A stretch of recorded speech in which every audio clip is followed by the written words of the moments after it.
What's up, everybody? My name is Brad, and today I've got another book review for you, and that is for Lanny by Max Porter. This was on the Booker long list for this year, 2019. I just finished reading this one the other day and wanted to get my thoughts on it real quick. First and foremost, this book is super weird. I've never really read anything like it before. It wasn't what I was expecting the book to be about at all.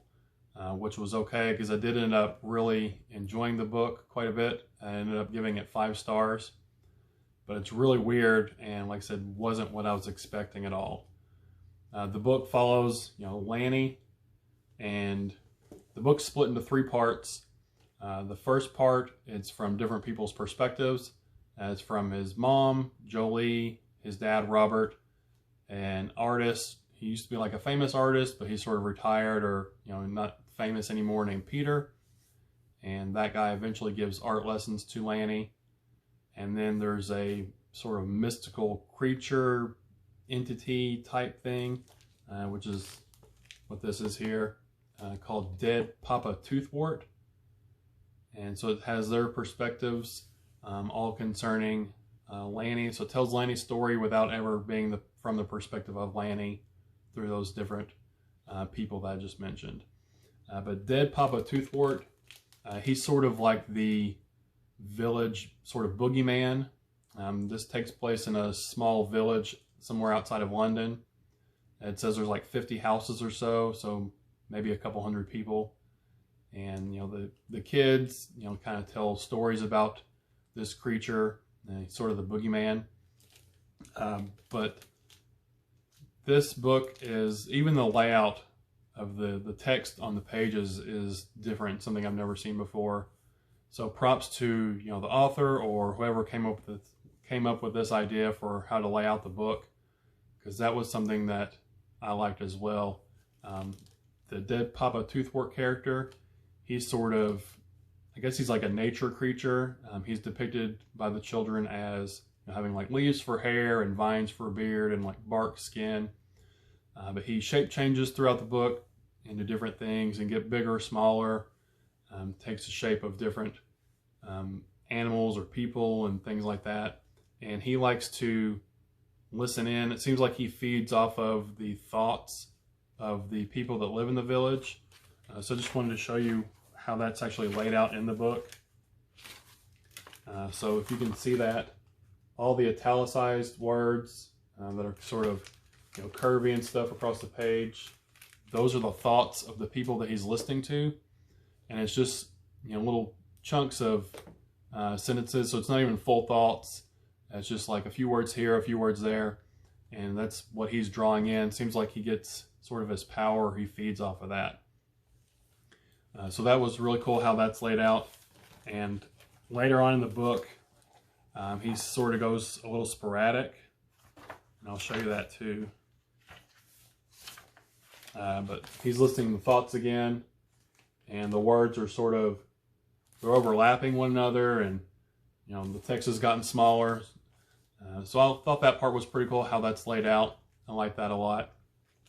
There's sort of a theme with him, in my opinion, sort of like with conservation and reduce, reuse, and recycle, which is fine. The author doesn't, in my opinion, beat you over the head with it, but that's sort of a theme in the background. Like I said, the Dead Papa Toothwort character is sort of a nature creature, but it always describes him as he has like sludge on him sometimes from chemicals that are used, or there's one part where he's having a conversation with a plastic bottle cap, and there's a lot of litter and junk that that talks about in his sections as he's moving through the outskirts of the village and through the woods and the fields and stuff like that.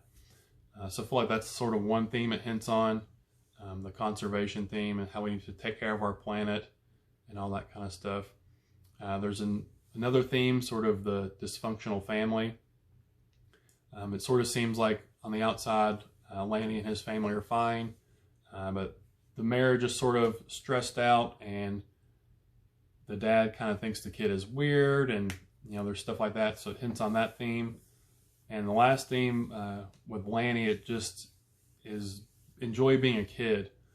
He uses his imagination. He's sort of different compared to all the other kids in the village. He likes to draw and sing, and he hangs out in the woods all the time.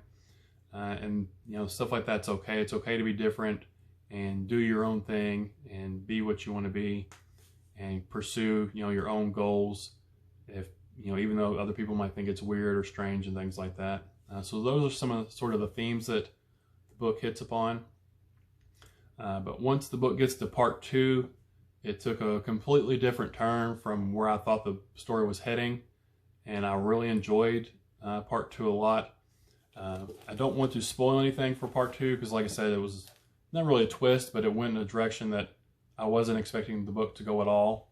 And sort of the whole book in general, I wasn't expecting, you know, the story to go like this at all. So it was a pleasant surprise to have something that I wasn't, you know, expecting to happen in the book. I'm going to show you this last page for how sort of part 2 is laid out.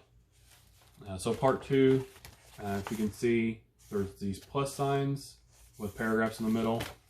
So the plus signs break up, you know, each paragraph between the plus signs is a different person's point of view.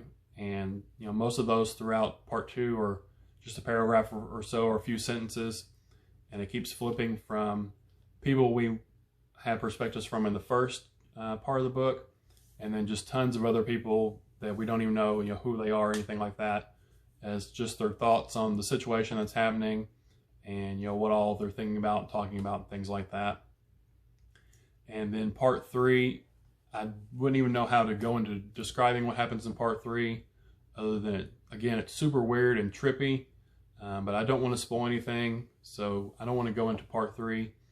But it was really, again, weird. Had some crazy visuals that he described in the book, which I really enjoyed. And then to wrap it up, I really liked the ending to the book. I thought it was a very satisfying ending for a story that I didn't really know where it was going at all. So this was a pleasant surprise, Lanny by Max Porter. I really enjoyed this. It's pretty short. It's only 210 pages. Like I said, it's a small, the book is physically small, and you know, there's big margins. The text is pretty big. I read it over a few days, but actually time reading was maybe just a few hours over that couple days. So it's a quick read, and I highly recommend it. It was a pleasant surprise for what I was expecting it to be. Like I said, I gave it 5 stars, and it was on the Booker long list. You know, I'm no expert or anything, so my opinion doesn't count too much, and I haven't read any of the other books from the Booker long list, but I can see why it was on that list, nominated on that list for this year. But I do recommend you check this out, Max Porter's Lanny. But that's all I have for today. So thanks for spending your time with me, and I'll talk to you later. Bye.